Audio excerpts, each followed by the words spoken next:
아는 행복이라는 제목으로 요한복음 14장 1절에 3절 말씀을 가지고 하나님의 은혜를 나누고자 합니다. 할렐루야. 뒤에 계신 성도님들과 축복의 인사를 나누겠습니다. 참 행복해 보이십니다. 참 행복해 보이십니다. 오늘도 큰 은혜 받고 돌아갑시다. 오늘도 큰 은혜 받고 돌아갑시다. 오늘은 10월 첫째 주일입니다.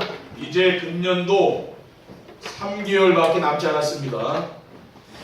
전도자의 삶으로 현장을 살리는 교회라는 언약의 말씀을 주신 하나님께서 모든 우리 성도님들이 7 현장을 살리는 팀을 구성해서 현장을 살리고 또 세계 복음화를 위해서 모든 성도들이 선교의 마음을 담고 기도할 수 있도록 우리는 많은 나라는 아니라도 한 나라라도 우리가 선정해서 돕는 선교팀을 구성하는 그런 응답을 누려야 되겠습니다. 그래서 이 모든 응답은 강화 지역의 우상 문화를 치유하고 수도권을 살리며 세계복음화의 모델로 쓰시기 위한 하나님의 큰 계획이 있음을 믿으시기 바랍니다. 10월을 시작하는 첫 주일에 하나님께서 우리에게 주신 언약의 말씀은 전도자의 여정을 아는 행복입니다. 우리 인생길이라는 게 긴 그런 여행이 아닙니까? 그러니까 여정이라는 거죠. 하나님은 우리의 능력과 수종과 상관없이 이 시대를 살리는 전도자로 우리를 부르셨습니다. 전도자는 어떤 사람입니까? 하나님이 택한 자들이지요. 그리고 하나님과 동행하는 자이고 장차 하나님 나라에 들어갈 사람입니다. 성경의 창세기 5장 24절에 보면 에녹이라는 사람이 나오는데 에녹이 하나님과 동행하였더니 하나님이 그를 데려가심으로 세상에 있지 아니하였더라. 에녹은 300년 동안 하나님과 동행했다고 했습니다. 히브리서 11장 5절에 보면 믿음으로 에녹은 죽음을 보지 않고 옮겨졌으니 하나님이 그를 옮기심으로 다시 보이지 아니하였느니라. 그는 옮겨지기 전에 하나님을 기쁘시게 하라는 증거를 받았느니라고 했습니다.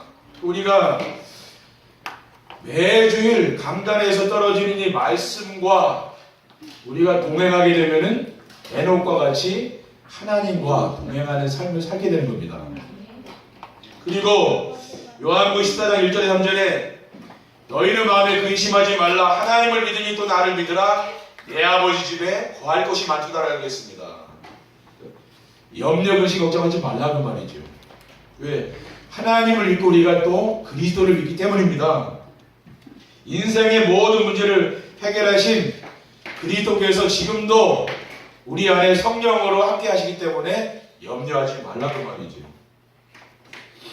그렇지 않으면 너희에게 이렇습니다. 내가 너희를 위하여 거처를 예비하다 가노니 가서 너희를 위하여 거처를 예비하면 내가 다시 와서 너희를 내게로 영접하여 나 있는 곳에 너희도 있게 하리라. 그러니까 우리가 가야 될 영원한 천국이 있고 예수님께서 승천하시기 전에 제자들에게 뭡니까? 거처가 예비되어 있다고 했잖아요. 우리가 천국에 가서 살 집이 있기 때문에 걱정하지 말라고 말이에요. 이러한 전도자 여정을 아는 성도는 행복할 수밖에 없는 것입니다. 첫 번째, 전도자 여정을 아는 행복이란 무엇입니까? 언약의 흐름 속에서 자신의 정체성을 발견하는 행복입니다. 세상 사람들이 힘들어하는 이유가 무엇입니까? 세상 사람들이 힘들어하는 이유는 창조주 하나님을 모르기 때문이지요. 그리고 자신이 누구인지 잘 모르기 때문에 세상 사람이 힘든 겁니다.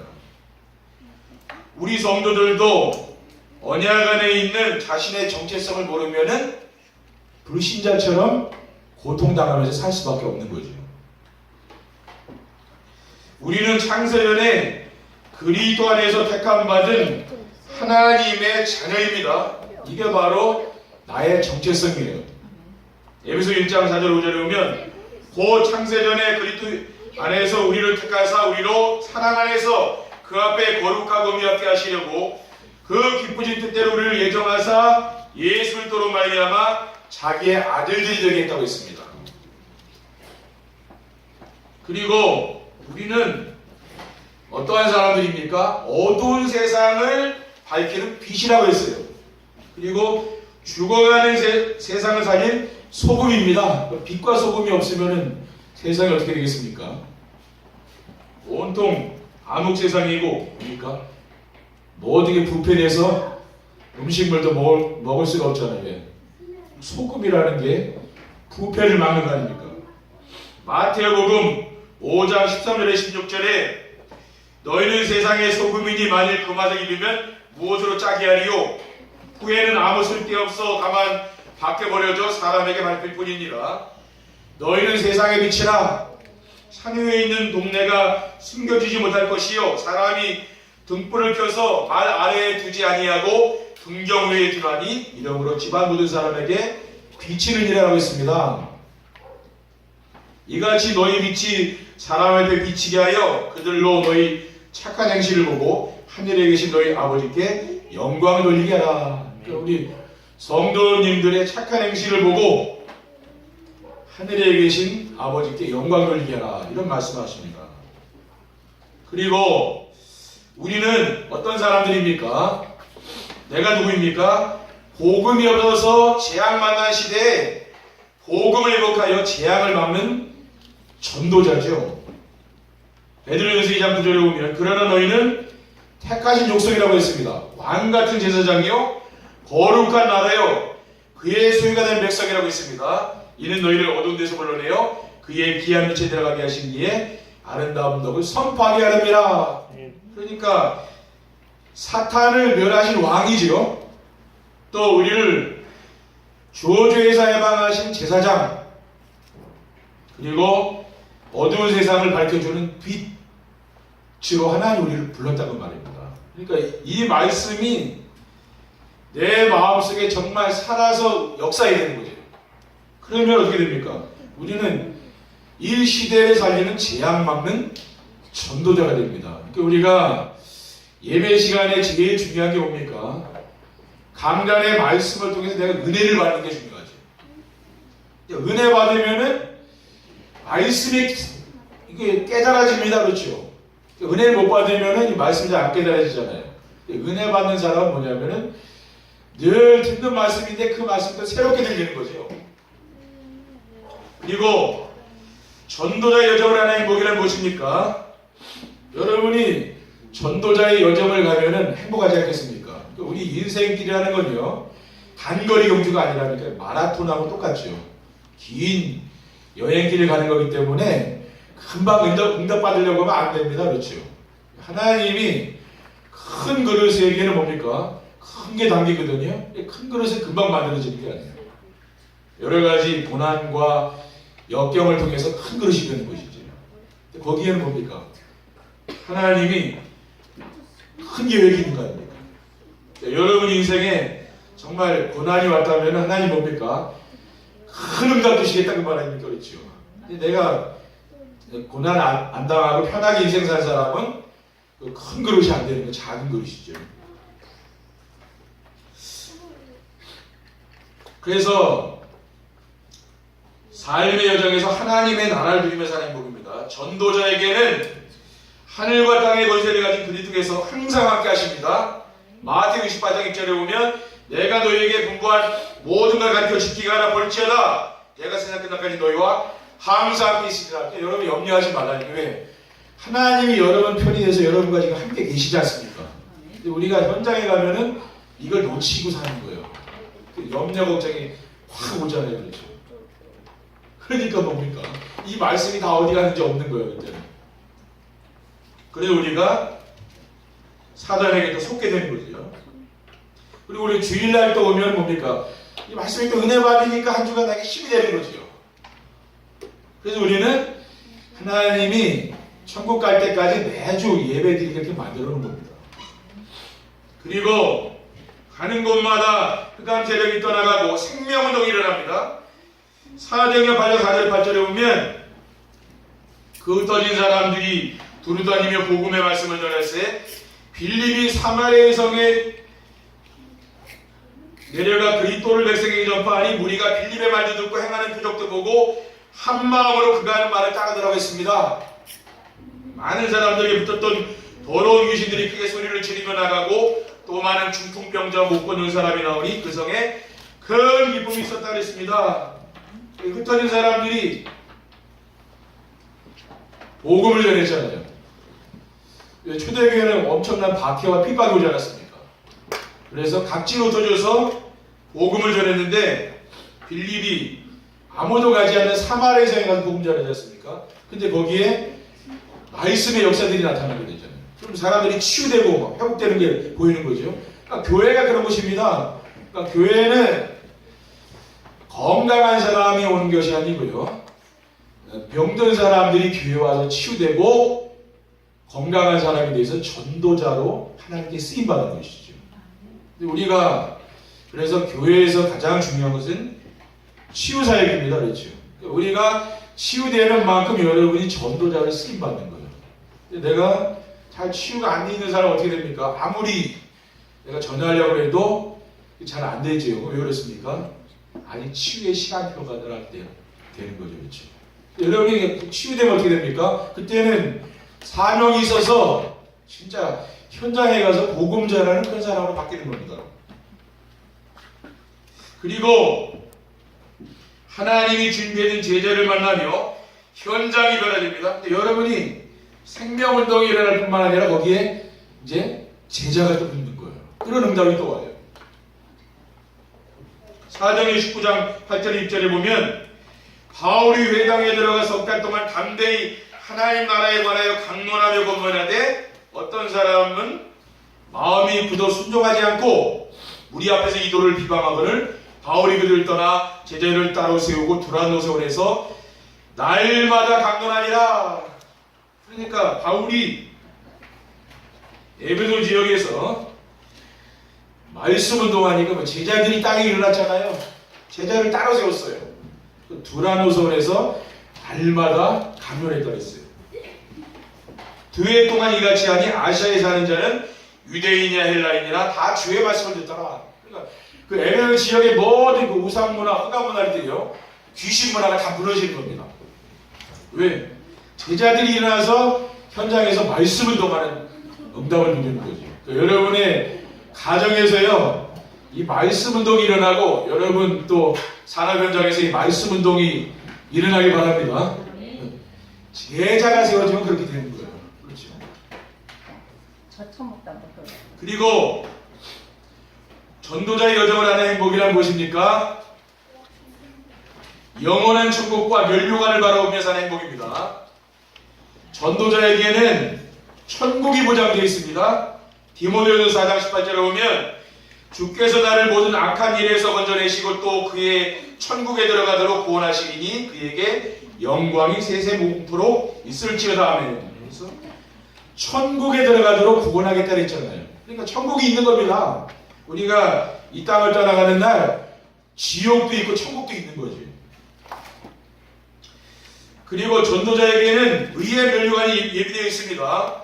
디모데후서 4장 7절에 8절에 나는 선한 싸움을 싸우고 나의 달려갈 길을 마치고 믿음을 지켰으니 이제부로는 나를 위하여 의의 면류관이 예비되었으므로 주곧 의로우신 재판장이 그날에 내게 주실 것이며 내가만 아니라 주에 나타나심을 사모하는 모든 자에게 도리니라. 우리가 세상을 사는 동안에는 이런 선한 싸움을 해야 되는 겁니다. 그렇죠? 우리가 운동선수들은 뭡니까? 경기 규칙이 있죠? 그래서 선한 싸움이에요. 왜냐? 이 땅을 떠나가는 날 하늘나라에 의의 면류관이 예비되어 있다고 했습니다.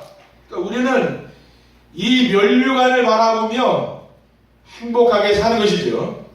그리고 전도자에게는 소망과 기쁨과 자랑의 면류관이 있습니다. 데살로니가서 2장 19절 2절에 보면 우리의 소망이나 기쁨이나 자랑의 면류관이 무엇이냐?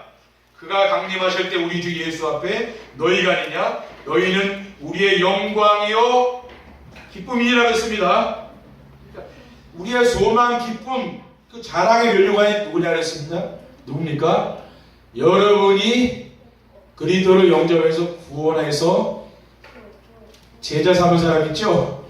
그 사람이 뭐예요? 우리의 면류관이라고 했어요.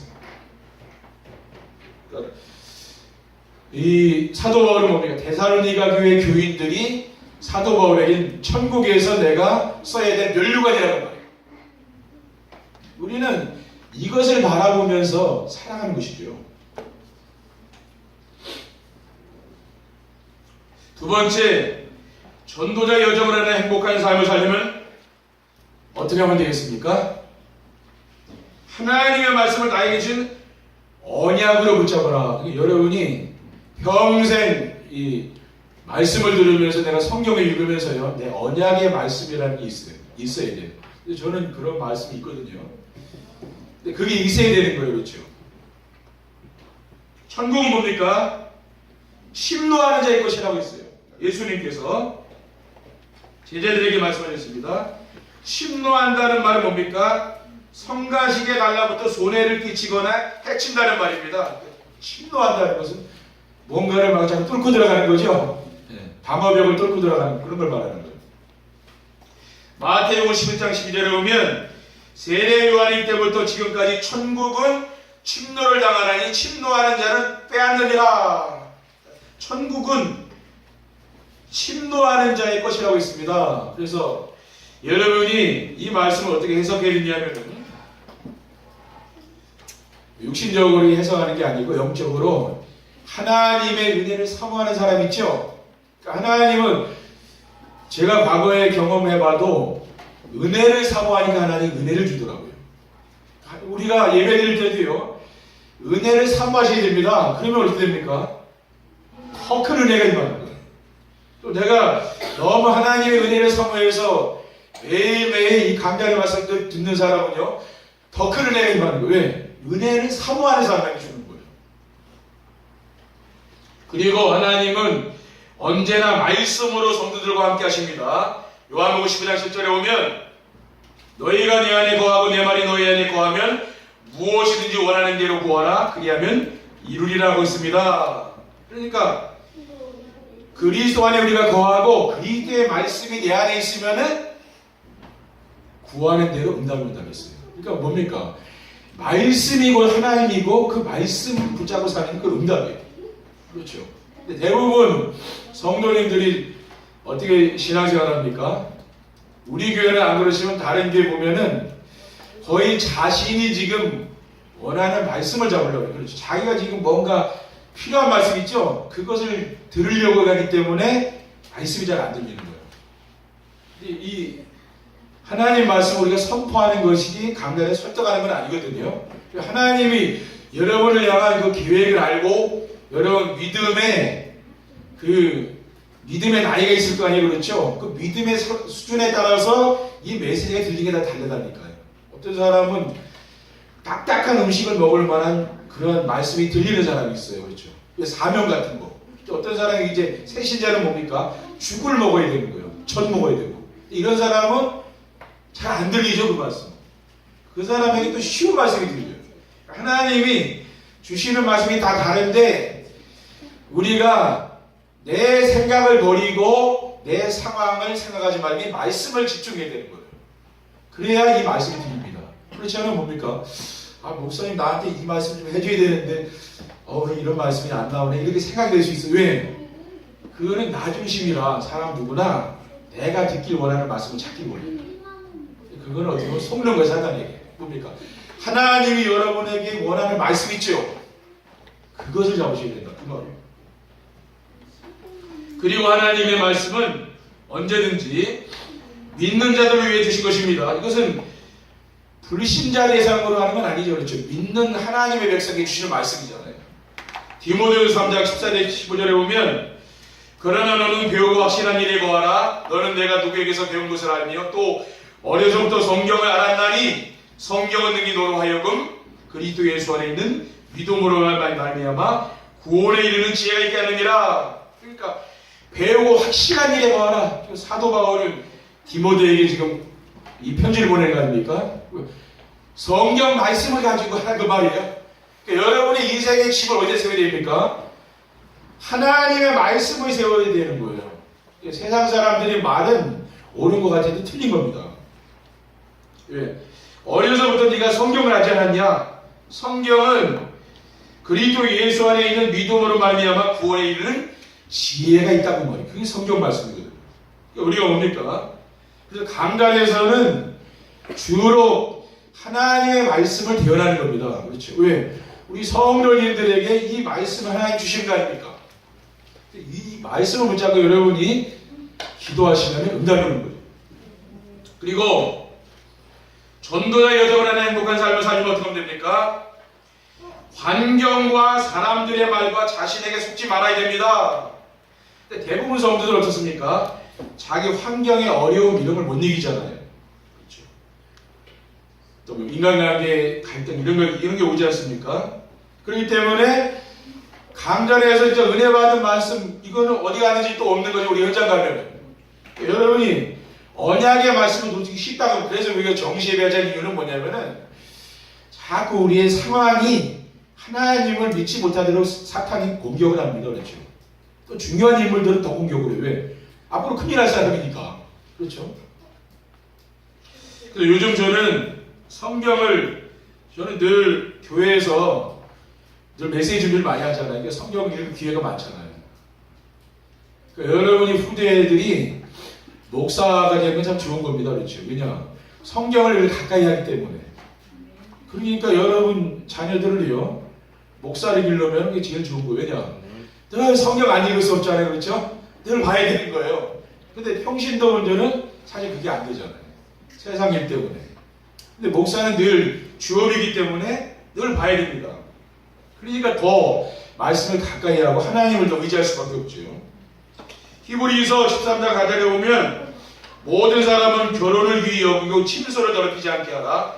음행하는 자들과 간음하는 자들을 하나님이 심판하시리라.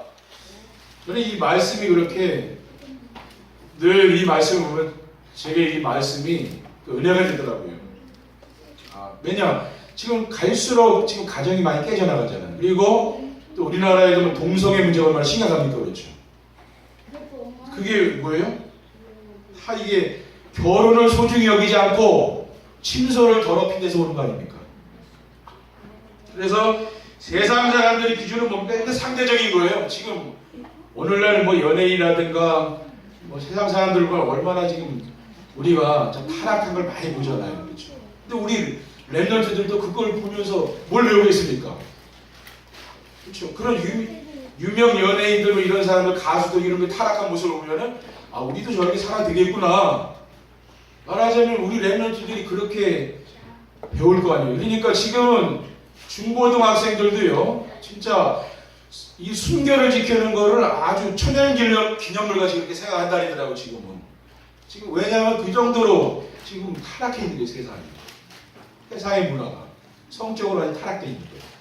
근데 우리 랩런트들은 그렇게 기르면 되겠습니까? 그렇죠? 어릴 때부터 순결을 가르치고 이 결혼을 소중히 여기고 이런 걸 가르쳐야 될 거 아닙니까? 그렇죠? 왜냐? 저는 성경의 말씀이 우리 인생의 절대 기준이라는 것을 난 믿기 때문에 그렇습니다. 그러니까 세상 사람들의 기준은 상대적인 것이지만은 하나님의 말씀은 우리 인생의 절대 기준이잖아요. 그러니까 절대 기준이란 뭡니까? 세상의 가치관은 급속도로 바뀝니다. 그렇죠? 속도가 얼마나 빠르게 바뀝니까? 그런데 영원히 변하지 않는 건 뭡니까? 이 진리의 말씀, 하나님의 말씀이 영원하다고 말해요. 그러니까 우리는 이걸 잡으셔야 돼요. 다른 거 잡으면 됩니다. 여러분이 예배만 잘 드리고 은혜 받아도요, 진짜 뭡니까? 세상적으로 살지 않는다고 말해요. 우리 랩런트들 어릴 때부터 예배를 소중히 하는 랩런트들이요, 1순위를 생각하면은 이 아이들이 세상에서 얼마나 정말 복 있는 아이들이 되겠습니까? 그렇죠? 아는 사람에게 영향을 주는 우리 아이들이 되는 거죠. 또 사람들이 하는 말은 아무리 좋은 말이라도 참고만 해야지 믿으면 안 되는 겁니다. 왜냐? 세상 사람들이 하는 말을 보면 다 자기 중심이에요. 보면 자기를 이롭게 하려고 하는 이야기를 나한테 얘기는 해주는데. 그 다음 뭡니까? 물질. 그렇죠. 물질. 그 다음에 성공. 이 가치관을 자꾸 얘기하는 거예요. 이렇게 해야 된다. 네, 골로새서 3장 5절에 6절에 뭐라 그랬습니까? 그러므로 땅에 있는 지체를 죽이라고 음란과 부정과 세욕과 악한 정욕과 탐심이니 탐심은 우상숭배이라 이것들로 말미암아 하나님의 진노가 임하리라. 탐심은 뭡니까?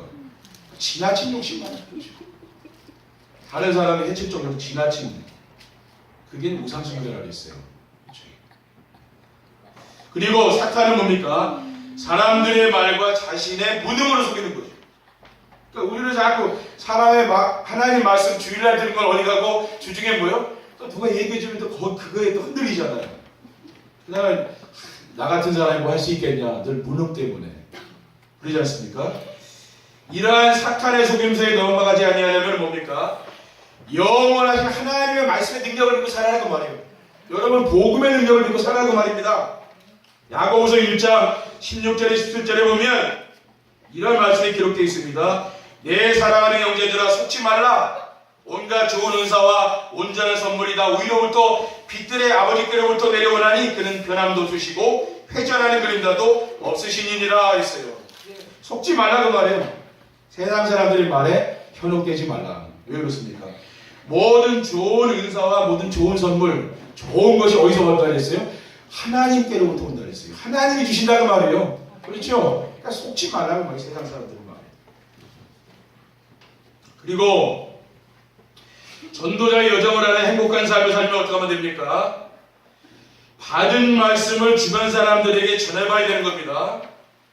우리가 현장에서 전도 대상자에게 말씀을 전해보면 어떻게 됩니까? 길가에 떨어진 씨앗처럼 말씀을 거절하는 사람도 있죠. 마가복음 4장 13절 15절에 보면 또 이르시되 너희가 이 비유를 알지 못할진대 어떻게 모든 비유를 알겠느냐? 뿌리는 자는 말씀을 뿌리는 것이라 말씀이 길가에 뿌려졌다는 것은 이들이 가리킴이 곧 말씀을 들었을 때에 사탄이 즉시 와서 그들에게 뿌려진 말씀을 빼앗는 것이요. 그러니까 저도 현장에서 말씀 전해보면은 진짜 말씀 잘 못 알아듣는 사람이 있거든요. 그런 사람은 뭐예요? 그냥 그 수준에서 또 같이 관계를 하는 거예요. 그렇다 인간관계 끊을 수 없잖아요. 못 알아듣는 사람은 그냥 못 알아듣는 사람 좀 이렇게 세상적으로 이렇게 가까이 지내면 됩니다. 그렇죠? 그거 잘못됐다고 할 수는 없잖아요.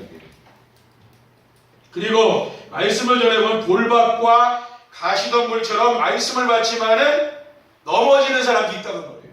마가복음 4장 16절에 19절에 보면 또 이와 같이 돌밭에 뿌려졌다는 것은 이들을 가리킴이니 곧 말씀을 들을 때 즉시 기쁨으로 받으나 그 속에 뿌리가 없어 잠깐 견디다가 말씀으로 인하여 환난이나 박해가 일어나는 때에는 곧 넘어지는 자여 또 어떤 이는 가시떨기에 뿌려진 자니 이들은 말씀을 듣기는 하되 세상의 염려와 재물의 유혹과 기타 욕심이 들어와 말씀을 막아 결실하지 못하게 된다고 했습니다.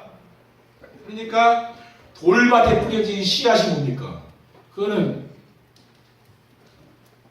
환난이나 박해가 일어나면은 곧 넘어진다고 했어요. 그리고 가시덤불에 떨어진 씨앗은 어떻습니까? 재물의 유혹과 기타 욕심에 끌려가지고 이 말씀이 자라지 못해요. 네, 그렇죠.